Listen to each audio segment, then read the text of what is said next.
we tend to think that Golus is a punishment for Chet. Klal Yisrael sins, so one of the punishments that is given is Golus. Certainly this is expressed in the Teichacha, in Parshas Bechukosei, Parshas Kisavo, and other places, that one of the consequences of sin is exile. The Gemara in Pesachim says a very surprising thing. The Gemara in Pesachim says that Lo hegla Kadosh Baruch Hu es Yisrael el kadei sheyitosu aleim gevim.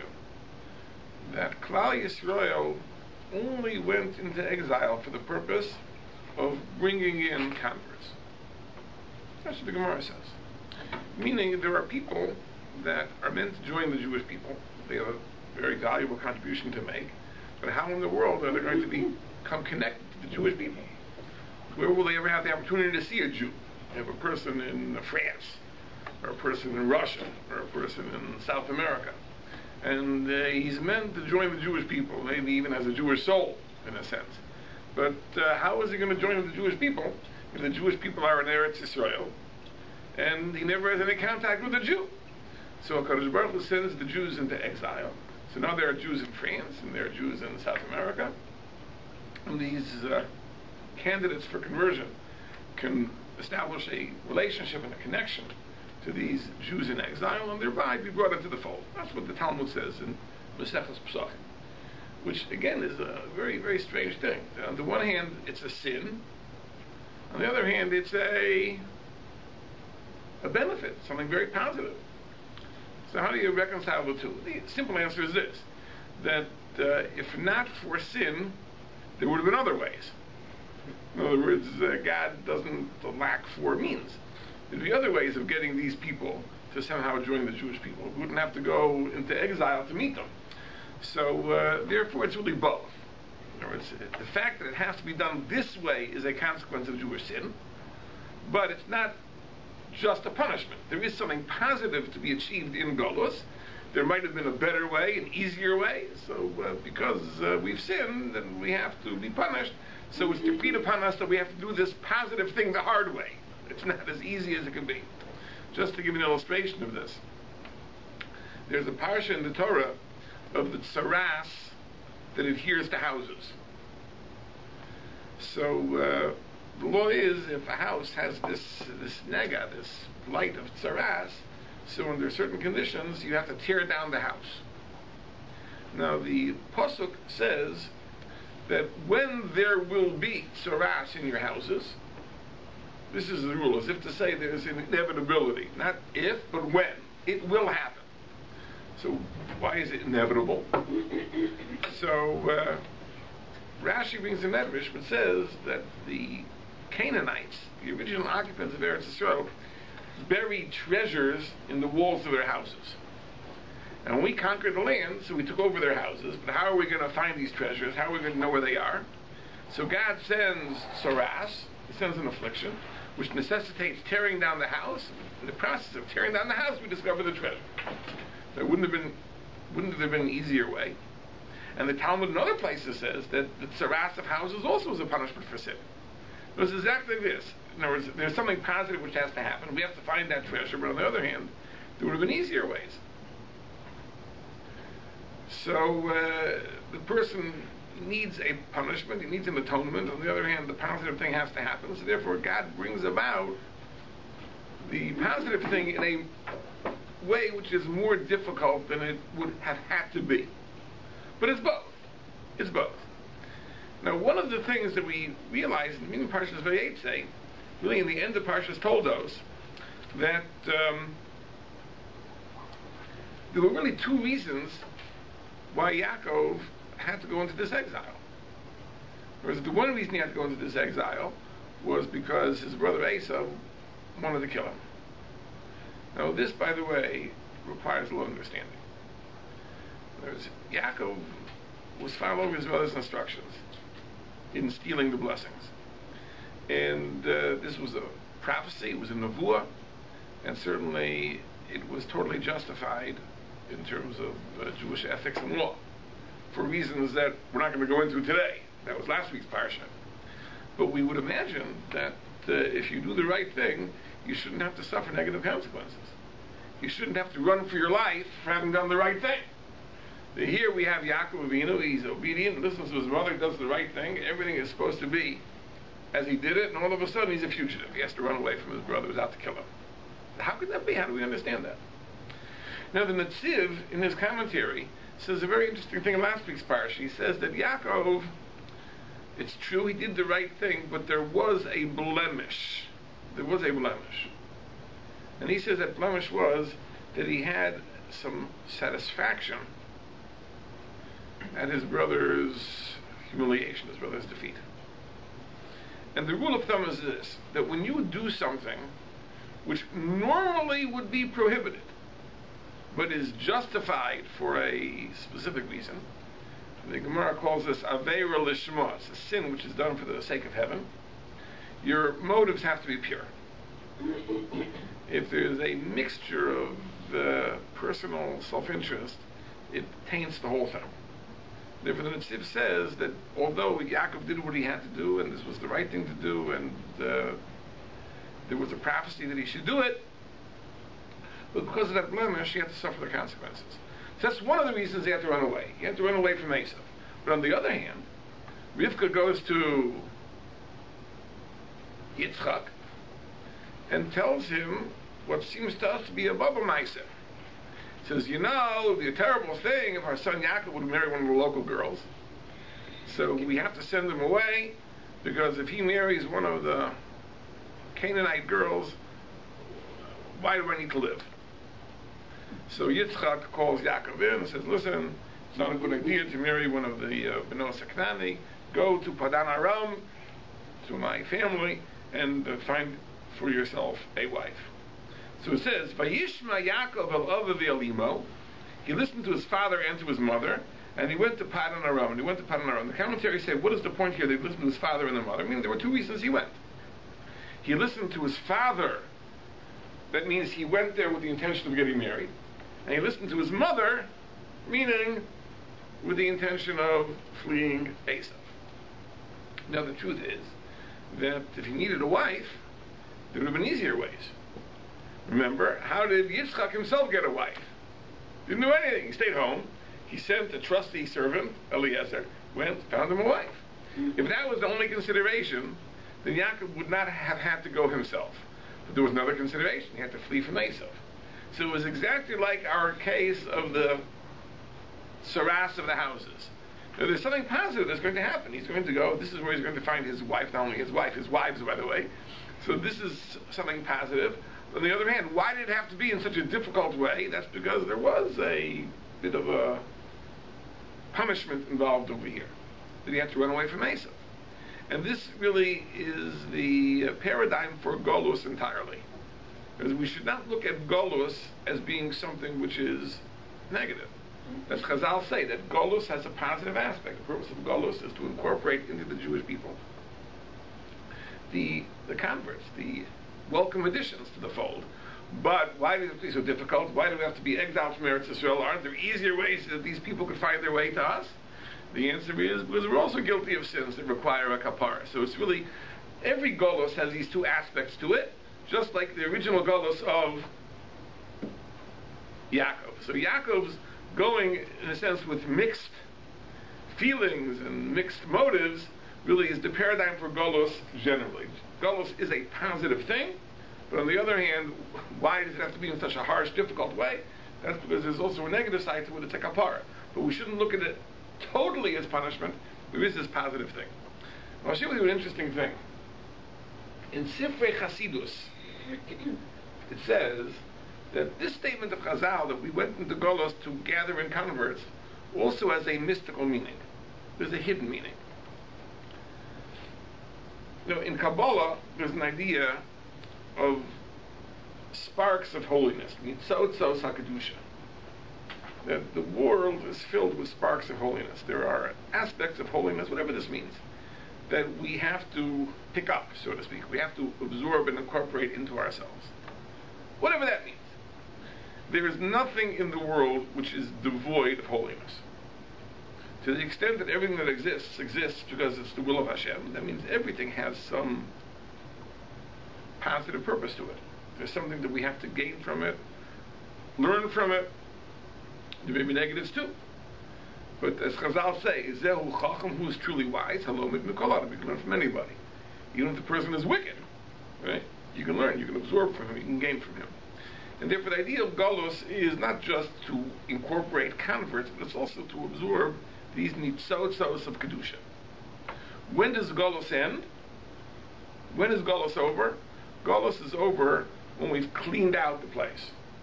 When we've absorbed whatever there is to absorb, now there's no point of staying there any longer. That's when Galus ends. It's very interesting that there's a hint to this in the Gemara in Brachas. The Gemara says when the Jews left Egypt, Vayinatzlu es Mitzrayim, they emptied out Egypt. Now literally that means because they were given the gold, the silver, they emptied out Egypt. And the Gemara says that the word Vayinatzlu, very funny word, it means Kimitzula she'em bodogim. They made it like a pond without fish. They emptied all the fish out of the pond. Or Kimitsuda she'em bodogim, like a trap. There's no grain. They used to have traps for animals. They put grain as bait. So it's Mitsuda she'em bodogim. So the Sifrei Chasidus says the same thing. That when did the Egyptian exile end? When they absorbed all the sparks of holiness from Egypt. And there was nothing left. It was empty. It was like a pond without fish. It was like a trap without grain. That's when it was time to leave Egypt. There was nothing more to accomplish there. So there's a sefer, one of the Sifrei Chasidus called the Or HaMeir. This is a very, very clever thing. It's not pshat, but it's a hint. It says that at the end of the story in the parsha, when did Yaakov get the message that it was time to leave the house of Lavan? He'd been there 20 years already. So it says, Vayishma Divrei Bnei Lavan. He heard the words of the sons of Lavan.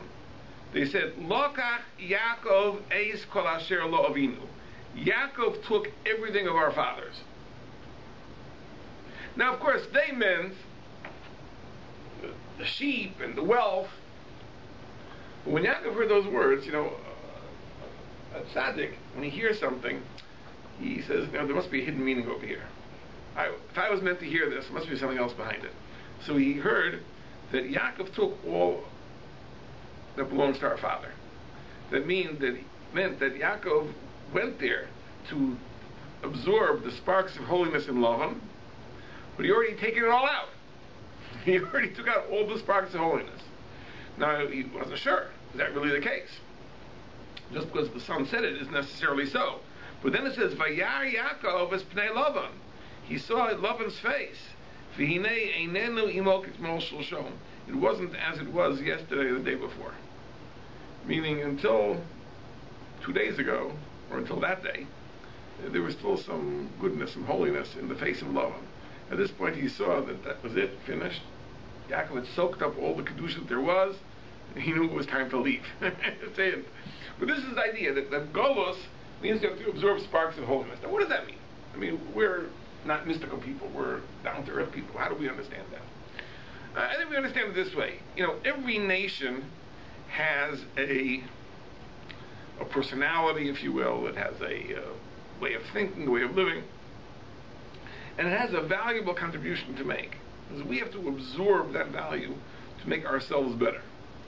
The Pasuk says in V'zos HaBracha, that Yatsev Gvulo Samim, God establishes the borders of the nations, L'mispar B'nei Yisrael, according to the count of the Jewish people. So Rashi says there's a correspondence between the 70 souls, the 70 original souls that established Jewish people, and the 70 nations of the world.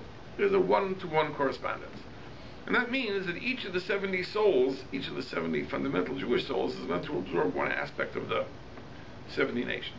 Now every nation has a certain thing. In other words, you talk about the German nation. The German nation is very precise and very orderly, very disciplined, and so on and so forth. Now that can be abused too, but it's something positive, right? Middle Eastern people aren't naturally that way. If you go to the Arab shuk, you'll see what the natural style of the Middle Eastern people is. it's relaxed, it's very calm, very laid back, and so on and so forth. A little bit of the Protestant work ethic wouldn't hurt. So we have to absorb this. We absorb this from the good German people who are efficient and orderly and determined, and we take that spark of holiness and we absorb it and we use it for good. And every nation has a certain characteristic, a certain trait, which can be used in a positive way. And we are exposed to that when we are in exile in that place. We pick up a little bit of the character. You go to Israel today and you see it's a conglomerate of people from many, many different countries. And each group brings with it something of its home in exile. And that makes a positive contribution. Hopefully not a negative contribution. But I think bringing it to a down-to-earth level, this is the idea of the nitzotzos of Kedusha. Just to sum up everything we said in this part, is the idea that Golus is not always just a punishment. There's also a positive aspect to it, both bringing in the converts and also absorbing the sparks of holiness, or the characteristics of the nations where we find ourselves, bringing that characteristic or the sparks of holiness into the fabric of the Jewish people makes us stronger and better. Yes? Well, you seem to indicate that when we absorb something from something in the Galut, it makes that thing now deficient there, like Laban's face changed as though he lost something when it was absorbed. But when you're talking about the orderliness as a positive attribute of, say, the German nation, when we absorb that characteristic, we don't leave them deficient of that. I don't know about that. The mystics seem to say that there is something to that we take it away and they're diminished in the process. I don't know. Either we accept it or don't accept it, but this is how the mystics put it. Okay, let's put that on the back burner and turn to another thing. It's important to know that Golus, exile, is not just a state of physical location or dislocation. Golus is also a state of mind. In other words, you can have a Golus mentality even when you are in Eretz Yisrael. Now it's interesting, we speak of the various exiles. There was the Babylonian exile, the Roman exile. One of the exiles was the Golus Yovan, the Greek or the Hellenist exile. And it's a peculiar thing to call it an exile, because during this period the Jews lived in Eretz Yisrael. It's true that there was political control, but in what sense do you call it Golus? The answer is Golus is, again, first and foremost, a state of mind. When you are detached from your spiritual roots, that's called Golus. You can be in Eretz Yisrael, you can be smack in the middle of Eretz Yisrael, and it's nevertheless Golus. How this applies nowadays should provide food for thought. It's a fact that many of our Jewish brothers and sisters in Israel are totally estranged from the Jewish heritage, despite the fact that there are certain aspects of Jewishness which are part and parcel of the dominant culture. I'll tell you something funny. I once, many years ago, when I was a student learning in Eretz Yisrael, I once was in a barber shop and I was looking at the newspaper or a magazine, and I saw an advertisement. It was an ad for stereo speakers. So what was the ad?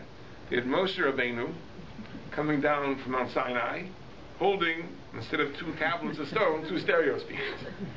And the caption said, the verse, V'chol ha'am roim esakolos, and the whole nation saw the sounds, which is a verse from Chumash, not referring to stereo speakers, but that was the ad. So I thought about this for a second. I said, okay, it's probably not appropriate, and as a matter of public policy, I would have to frown upon it, even if I thought it was funny. But the point is that the fact that you could have such an advertisement there, and it wouldn't fly in America, right, is because Moshe Rabbeinu and Mount Sinai and the 2 tablets and even that verse is part and parcel of the culture. And yet, surprisingly, there are surveys that show that there are teenagers in Eretz Yisrael today who don't know what a Sidur is. They don't know what a Siddur is, or a Sidur, if you will. Which is astounding, not to know what a Jewish prayer book is. So, this is a golus in the midst of Eretz Yisrael. In other words, it's being severed from our attachments. And we have to know that. Conversely, a person can be in golus physically, and yet has a very, very strong attachment to Eretz Yisrael and to Jewish values and to Torah and so on and so forth, which of course is still exile, it's still golus, but it mitigates, takes the edge off the golus. I heard many times, I don't know, not firsthand of course, but I heard many times that there were people that went to the Lubavitcher Rebbe, Zecher Tzadik Livracha, and they asked him advice about moving to Eretz Yisrael. And there were certain instances that it wasn't practical. Maybe the person had no parnasa there, he had no livelihood, there are other obstacles. And when he would tell them no, he just wouldn't say no, not a good idea. He would say, Mach Eretz Yisrael do. Make Eretz Yisrael here. So it's not practical for you to go there. Make Eretz Yisrael here. And that means that in your mind you can establish an attachment which in a sense takes the edge off of Golus. Let me show you an amazing thing in the story of Yaakov Avinu. It's a little bit of a technical point.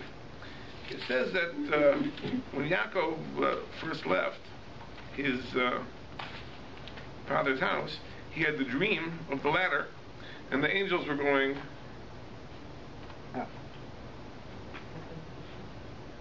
up and then down.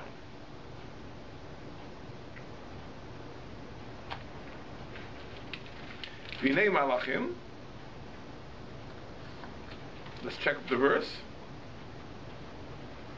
Olim v'yordim bo. Going up and coming down. So Rashi says, what does this mean, going up and coming down? So Rashi says there are two sets of angels. There are the angels of Eretz Yisrael and the angels of Chutz La'aretz, of outside of Eretz Yisrael. So the angels of, he was on his way out.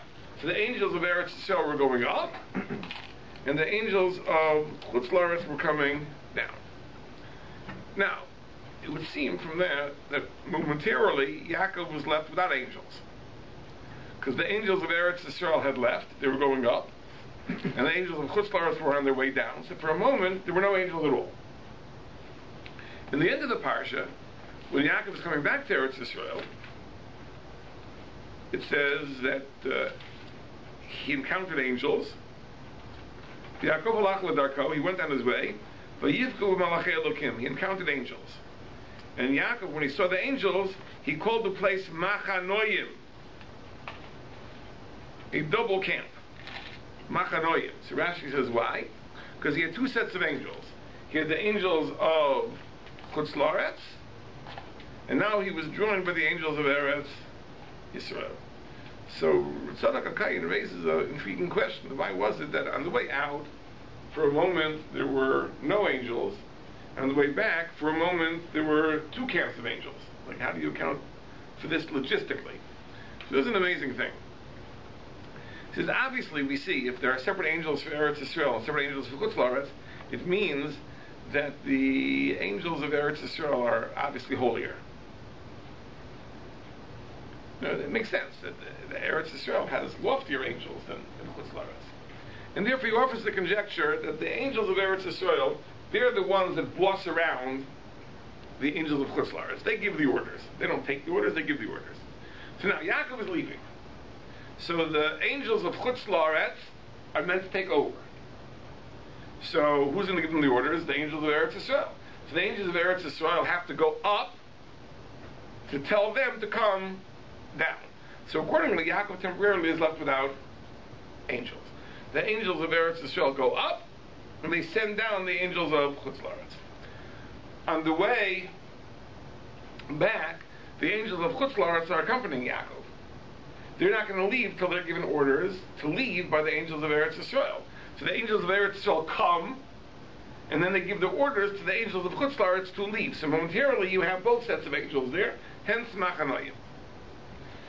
So this is a very interesting thing. But there's another interesting thing over here, which is this. Where was Yaakov when he had the dream? He was still in Eretz Yisrael. He was either in Beis Kel Yerushalayim, depending on the interpretations of the parsha, but he was still clearly in Eretz Yisrael. And already, the angels of Eretz Yisrael departed to send down the angels of Chutz La'aretz. Where was Yaakov? This Machanoim, where was it? It was still in Chutz La'aretz. He didn't cross into Eretz Yisrael yet, right? But the angels of Eretz Yisrael already came to send away the Malachim of Chutz La'aretz. So the Balei Musar say, what's the understanding of that? They say, because you are where your thoughts are. You can be physically in Eretz Yisrael, but if your plans, your intention is to leave, you're on your way out, you're out. If you're in Chutz La'aretz, but you're on your way in, you're in. So therefore, when Yaakov was still in Eretz Yisrael, but he was on his way out, already the Malachi Eretz Yisrael left, the Malachi Chutz La'aretz came down. When he was in Chutz La'aretz, but he was on his way back in, already the Malachi Eretz Yisrael come, and only then did they send away the Malachi Chutz La'aretz. That means, where are you? You're not where you are physically. It's not where your body is. It's where your mind is. If you're on your way out, you're out. If you're on your way in, you're in. Golus is, to a great extent, a state of mind.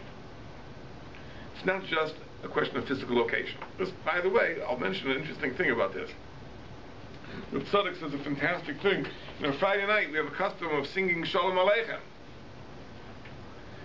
So we sing Shalom Aleichem, we greet the angels. And then, in the end, we say, Seischem L'Shalom. We send them away. So that's very perplexing. Why would we want to send them away? Why wouldn't we want to keep the angels? So Tzaddik HaKayin says, a very beautiful pshat.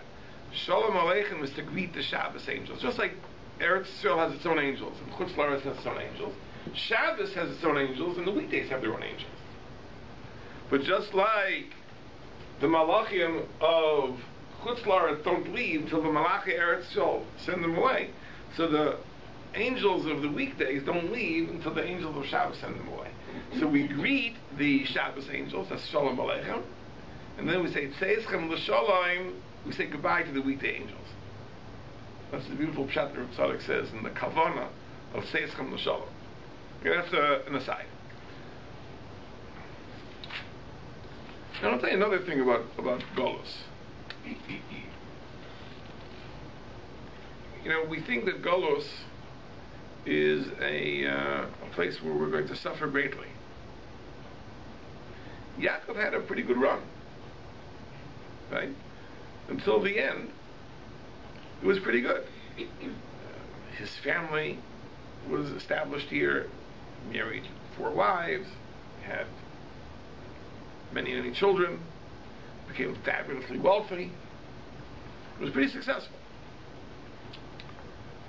I mean, how do you understand that? If this is meant to be Golus, punishment, right?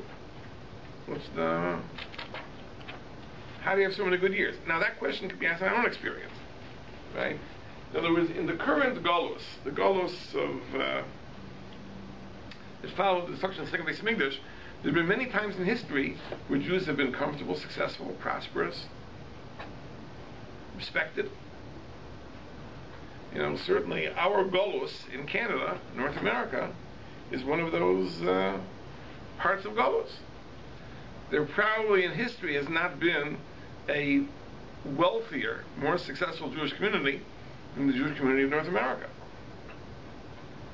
And among the settlements in North America, you know, it may be that Toronto is probably, you know, one of the most successful, wealthiest, prosperous, well-respected.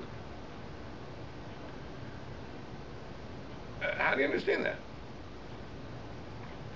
I want to share with you something that is a little frightening, but you have to understand it. I'll give you a muscle. You go to Las Vegas, and you gamble. You can also have a good run. But the longer you play, the law of averages will catch up with you, and sooner or later you're going to win. Why? Because everything is tilted slightly in favor of the house. There's a very small advantage. You know what small advantage is? Right? Let's say you're playing roulette. You're betting against a house, black and red. So you think it's 50-50. Now, there are two green numbers on the wheel which also benefit the house. That means there's a tiny, tiny advantage the house has. So people who play for a little bit, and when they win, say, enough, Atkan, I'm going to bed, they can walk away with their winnings. But people are tempted. People are greedy. So they figure I'm winning, I'll play more and more and more and more and more. Sooner or later, the law of average catches up with them. The idea of Golus is, the Sfarim HaKadoshim tell us, is that in Eretz Yisrael, HaKadosh Baruch Hu watches over us.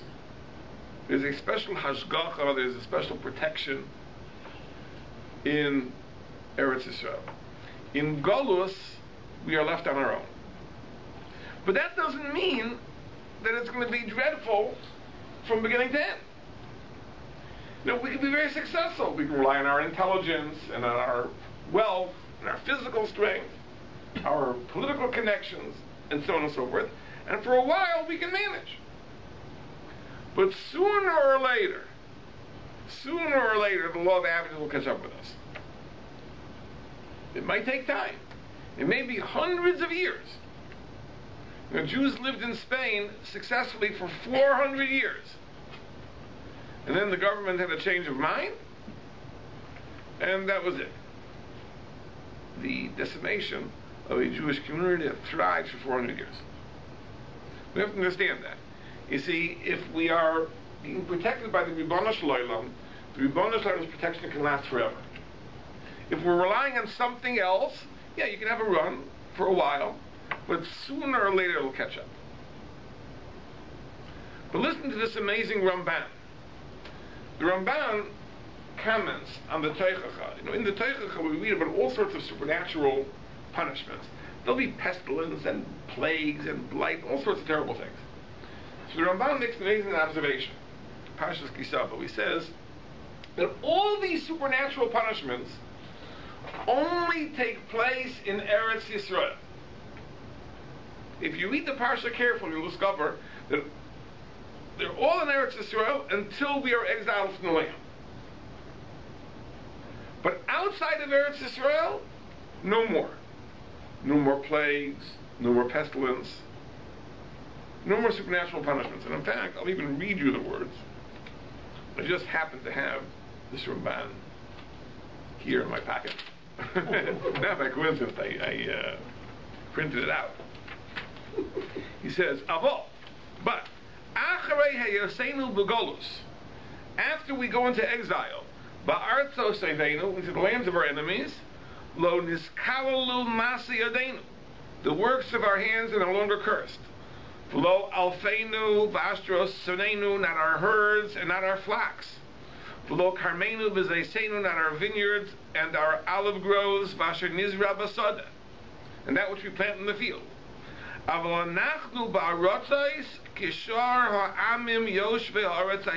We are in those lands like the nations who are natives. And perhaps even better off. Jews in Golus find themselves not just as successful, sometimes more successful. More Nobel Prize winners, more millionaires per capita. We're even more successful. Because there's a special promise of our survival and even thriving in Golus. But what does it say? So the Ramban says, what it does say is that we're going to go there and we're going to live in a state of fear. That it says, we're going to live in a state of fear. Fear of what? Fear of the people among whom we live. Not supernatural plagues and pestilence and locusts that will eat our crops, but we're going to live in perpetual fear of the people that surround us. And if you study a little bit of Jewish history, you discover an amazing thing. That when does anti-Semitism really begin? And where does it begin? Precisely when and where Jews are most successful. That's where it happens. That's the backlash. As long as we are newcomers, and we are peasants, and we are poor, and so on and so forth, so we can be tolerated. Maybe not loved, but tolerated. But when we acclimate ourselves, and we establish ourselves, and we become well-to-do, and so on and so forth, this is where the danger of backlash exists. This is where anti-Semitism becomes stronger. And that's what the Ramban says, that when we go into Golus, no longer are there any plagues. Now, those plagues, by the way, are also a function of divine hashgacha. In Eretz Yisrael, there's a higher level of divine supervision. So that can express itself in protection, or God forbid, if we're deserving of punishments, in supernatural punishments. In Golus, to a certain extent, we're on our own. And as we said, we can rely on our ingenuity and our talents, and we can be successful when we build businesses and careers and so on, and it seems great. But the law of averages catches up with us. In what way does it catch up with us? Because precisely our success brings in its wake hatred and anti-Semitism and resentment and so on and so forth. So it's not a supernatural process. God says, you're on your own. And for a while it seems great. We're successful, we're thriving. But that's precisely the point, that success has within it the seeds of our ultimate destruction. And that's the fright of Golus. And as good as it seems, we often fail to learn the lessons of history. Baruch Hashem, in North America, we've had a nice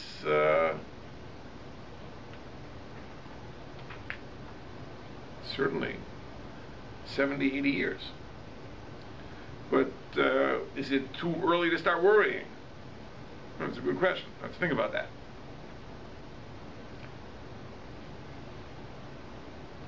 But that really is what happens to Yaakov Avinu. Yaakov Avinu comes. He's penniless. He is alone. And Laban takes him in. And he makes a life for himself. Again, he works hard, marries, builds a family. Ultimately, he's paid off the debt. 14 years of work for his wives. Now he's going to be paid for his labors. He becomes, with Hashem's help, very, very wealthy, very, very successful. And that's what happens. That Yaakov notices that the sons of Laban are saying, you know how he became rich. He became rich at our father's expense. I just want to tell you something you should know. Since class warfare is something which is in the news south of the border, you should know that this is a canard, the point that Laban's sons make. Listen to this. The Medrash says that when Yaakov first arrived, Rachel came with the sheep. Rachel was tending the sheep. Laban's sons were not yet born. They were teenagers, but this was 20 years earlier, so they weren't born yet. So Rachel took care of the sheep. How many sheep did she have? The Medrash says that Laban's entire flock was comprised of 70 sheep. That's all he had. Laban was not a wealthy man. Laban had 70 sheep. That's it. And when Yaakov left, the portion that Yaakov took, which was the smaller portion of Laban's flocks, was comprised of 600,000 sheep. Now, those numbers, by the way, should get you thinking. Wait a minute, we know that the number of Jews who went down to Mitzrayim was 70, the number to the left was 600,000. So, there must be something significant here. That's for another time. But the point is that the efforts of Yaakov expanded the pie. So it's true that Yaakov took a nice slice out of the pie, but Laban still had most of the pie. So to wage war against the people that build businesses, the entrepreneurs, by saying that they are getting rich at the expense of the middle class, at the expense of the workers, is demagoguery of the worst order. Because it's not true. Where those people, those entrepreneurs, those risk takers, those people that start businesses, they expand the pie. You know, you read the news. You see what is being said. In any case, but this was the point. The point was that Yaakov's success brought the resentment, it brought the animosity of the sons of love in himself, and Yaakov understood it's time to go. Now this itself is an amazing thing.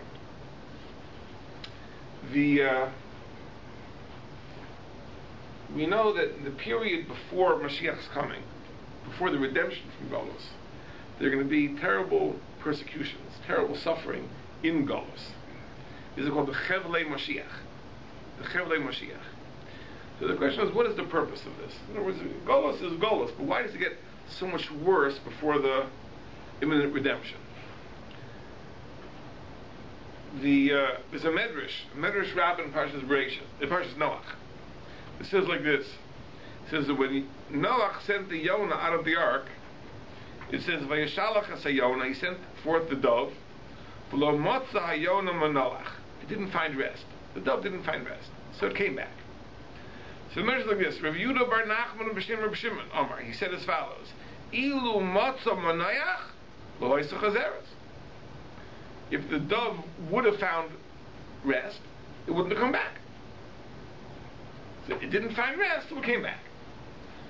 The Kavasa, you find the same word Manoach in two other places. It says in Megillas Eicha about the Jews in exile, Hi yashva b'Goyim, the Jews in exile live among the nations, Lo motza Manoach, she found no rest. Ilu motza Manoach, lo hayu chayzrim. Because if the Jews would have found rest, they wouldn't come back to Eretz Yisrael.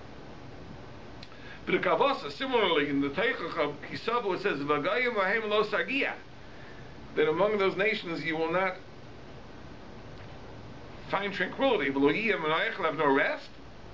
Again, ha'ilu matza Manoach lo hayu chayzrim. If they would find rest, they wouldn't come back. The Svarim HaKadoshim tell us that the purpose of the Chevlei Mashiach is to give us the push that we need to come back to Eretz Yisrael. You know, we find an amazing thing that in the Golus Bavel, very few people came back to Eretz Yisrael. Only 40,000 out of the entire population of Jews left Bavel. Because Bavel was comfortable. It was comfortable. And we know, as a matter of fact, that even after the small remnant returned to Eretz Yisrael, Bavel for hundreds of years was a center of Jewish life, and so on and so forth. There's a Sefer, Seder Olam. The Seder Olam records an amazing thing. There was a city in Germany called Metz. And the first Jews, according to the Seder Olam, which was a very ancient Sefer, the first Jews that were inhabitants of Metz were exiled when the first Beis HaMikdash was destroyed. Somehow they found their way to what later became Germany. And when the permission was given to return to Eretz Yisrael, the people of Yerushalayim sent a letter to Metz. And they said, come back, come home. We're allowed to come back to Eretz Yisrael, come home. And they sent a letter back, and they said, you stay in the big Yerushalayim, we will stay here in the little Yerushalayim. And the Seder Olam, which was written, probably about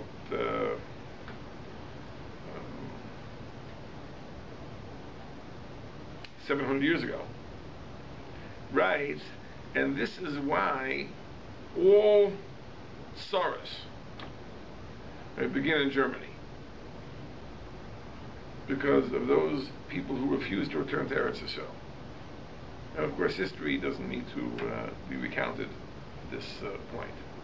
But it's an amazing thing that we need the Chevlei Mashiach, we need that suffering in order to give us the push to return to Eretz Yisrael. And that's exactly what happened over here. It was becoming too comfortable. Yaakov was very successful. He was wealthy. He had a family. Everything was good. There was no pressure to leave. Right? But then when he heard what the children of Lavan said, and he saw Lavan's face, he got the message.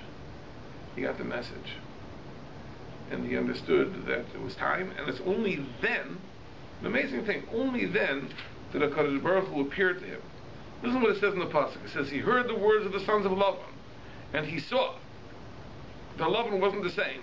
And then Vayomer Hashem al Yaakov, Hashem said to Yaakov, go back to Eretz Yisrael.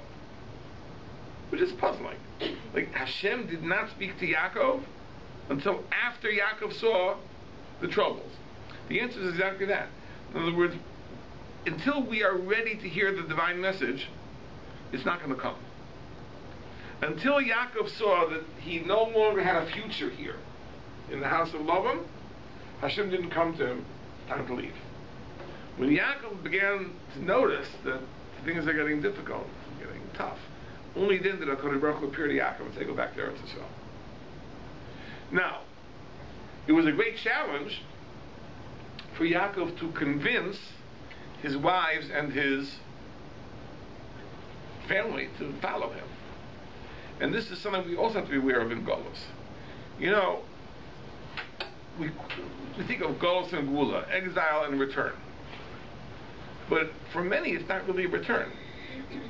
In other words, for the people who were in Eretz Yisrael, it's an exile and a potential return. But what about the people that are born in Golus? You don't know any better, any different. Their experience of Judaism is the Judaism of Canada or America or wherever.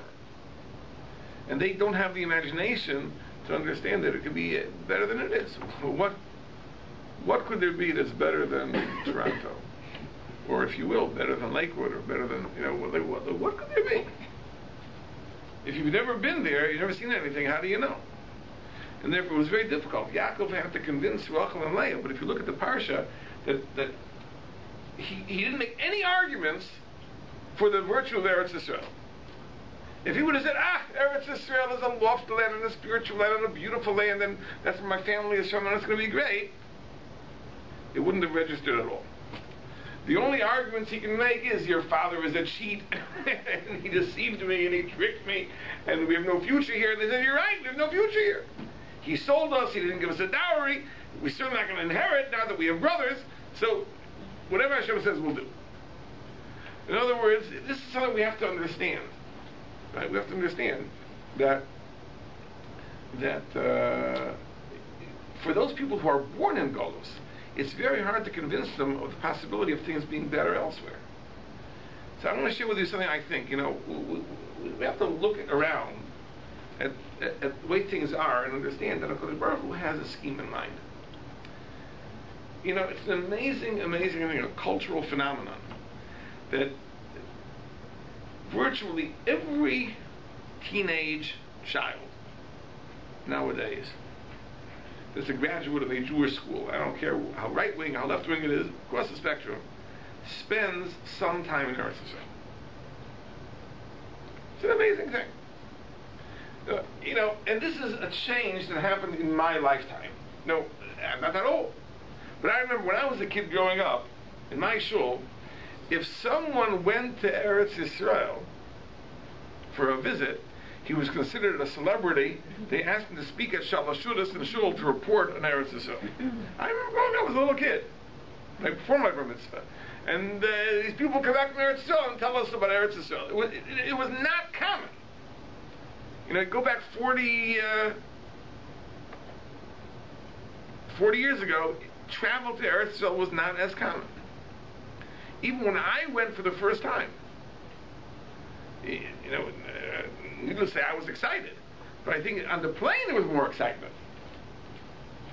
So it's not even Eretz Yisrael, let's say you're flying anywhere else. If you take a poll of the people on the plane, how many times have you been to Israel? 10 times, 15 times, go 3 times a year. It's just the idea of traveling that was more common. But that means something else. It means that everyone has exposure to Eretz Yisrael. You go to a person today and tell him what Eretz Yisrael is, you don't have to convince him. He's seen it himself. He knows what Eretz Yisrael is.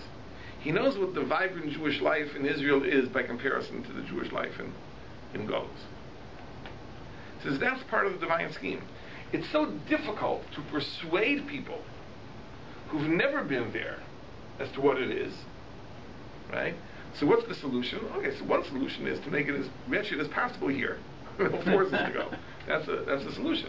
But Gosh in his Rachmanos, I think in his mercy, has applied a different solution.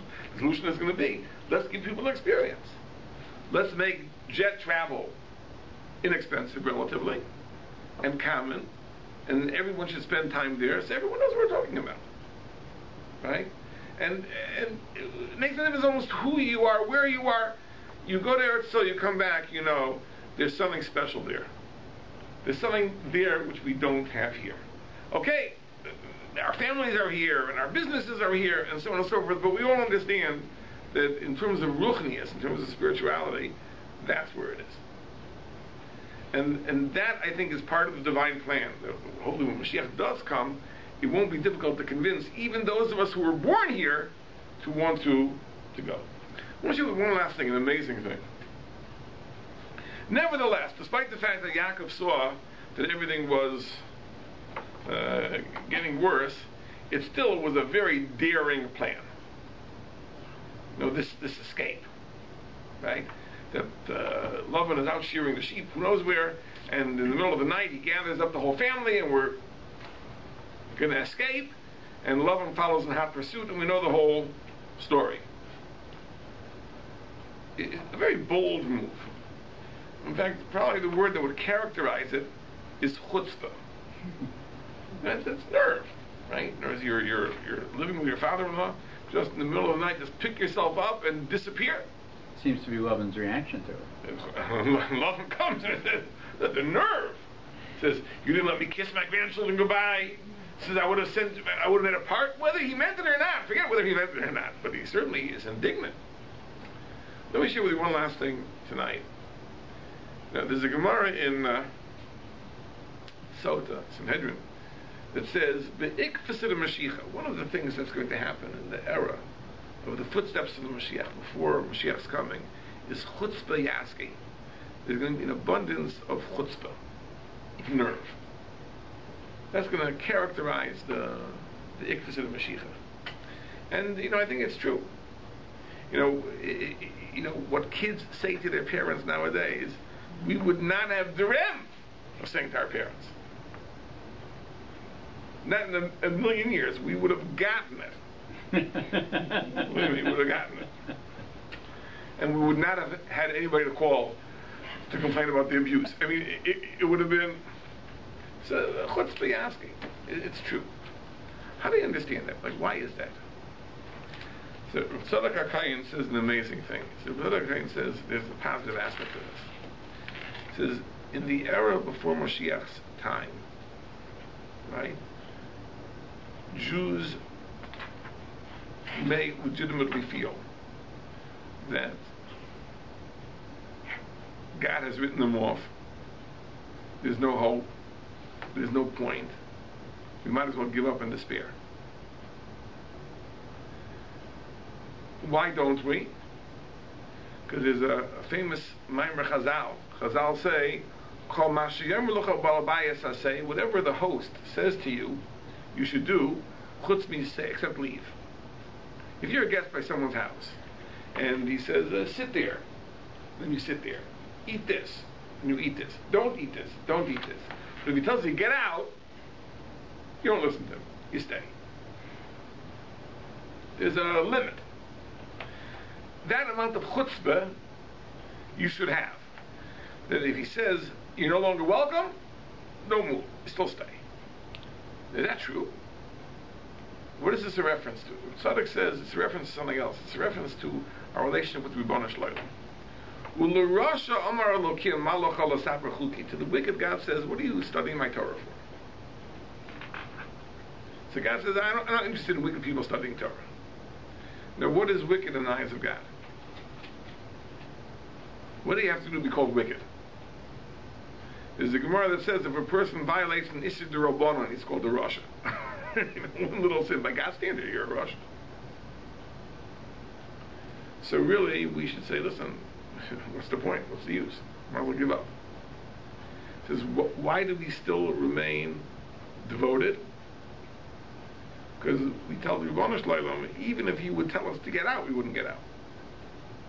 It says, we are not going to give up. We are not going to surrender. And this is something which is especially necessary in the Ikvus of the Mashiach, in the era before the advent of the Mashiach, when there will be so many difficulties and so many tzaras. And we've gone through every variety of tzaras. We've gone through times where our physical survival was threatened. We are going through a time now which is even worse than that in some ways, where our spiritual existence is threatened. You know, there are so many threats to our survival as Jews today, and so many have fallen by the wayside. But those who still remain devoted, why are we devoted? It's chutzpah. It's your chutzpah. We're talking about Baruch Hu, nothing will deter us. Nothing will stop us. Whatever you send our way, we are not going to give in. We are not going to surrender. He says, what gives us the ability to have that? Because we live in a world full of chutzpah. Right? The Rebbeinu Shalom sent chutzpah to the world. Many people abuse it, but some people use it for what it's for, which is to be able to act boldly and to act decisively, to do great things where all the naysayers would say, there's no point, what is the use? So there's a correlation between the decadence of your world and... That's what he's saying. He's saying, God sends chutzpah. Now you can do whatever you want with it, right? Some people just use it in the wrong way. And some people, that spirit of brazenness, of boldness, of audacity, right? They use it to accomplish great things far beyond what could be expected. You know, you talk about the establishment, the survival, the state of Israel. You're talking about chutzpah. You're talking about an unbelievable chutzpah. You know, and even as we speak, you know, it is threatened in so many ways, right? And yet, you know, the Israelis have this personality that we are not going to roll over. We are not going to listen to what anyone says. Because we're going to defend their own interests. And even if that means standing up against the whole world, we'll stand up against the whole world. You know, and they are not frightened by the New York Times editorial page. Right? That's chutzpah.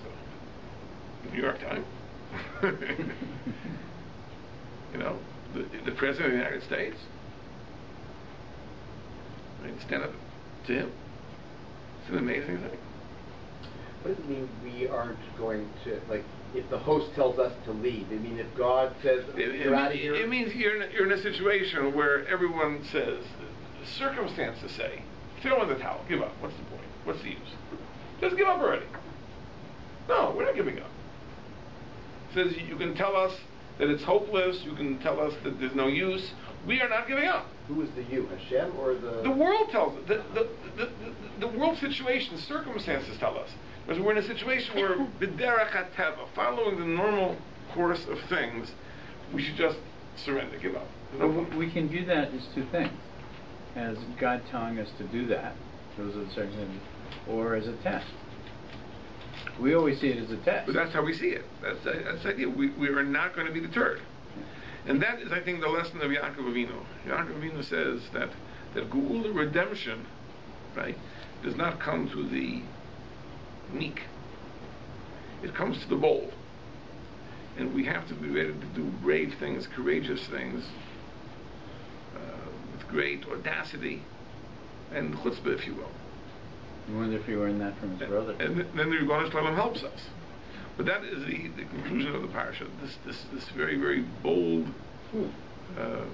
defiance of Lavan, right, really is that lesson. I think that's something that we have to be mindful of. I mean, there are other points that we haven't had time to get to tonight, but hopefully our Golos will have the same successful resolution as Yaakov's Golos had in the end of our parsha. Amen.